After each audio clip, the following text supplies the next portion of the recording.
অনেক সাধনার পরে আমি পেলাম তোমার মন, তোকে দিলাম সালাম, হাজার সালাম।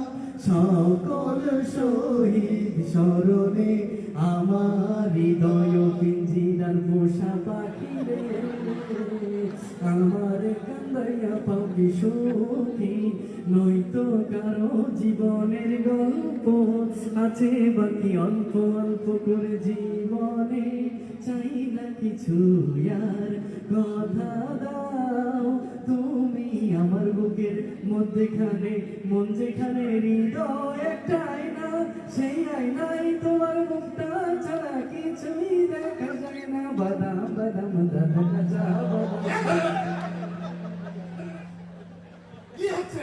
এটা তো গান, তাহলে এটা তো কি আমাদের আগে এটা হচ্ছে নন স্টপ হিট। আপনি মূলত আমাদের প্রত্যেকটা প্রশ্নের সঠিক উত্তর দিয়েছেন। এই যে আপনি সোজা হয়ে বসেন, আমি এইভাবেই বসি। আপনি সিলেক্ট করেন না। আমি সিলেক্ট না হলেও কি হবে, এলাকার একটু সমস্যা। না না, সমস্যা নেই, ঠিক আছে। আপনার ব্যবস্থা অপমানের আমি প্রতিশোধ নিচ্ছি। প্রতিশোধ আসলে আপনি সিলেক্টেড হয়ে গেছেন এবং হকারদের বাংলাদেশের সর্বোচ্চ যে স্কেল, সেই স্কেলে আপনি বেতন পাবেন। থ্যাংক ইউ, অসংখ্য ধন্যবাদ, আপনাকেও অসংখ্য ধন্যবাদ।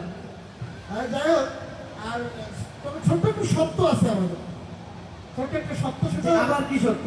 মানে সত্যটা হলো আপনি প্রথম 3 বছর ফ্রি কাটতে হবে, বেতন পাবেন না। তবে 3 বছর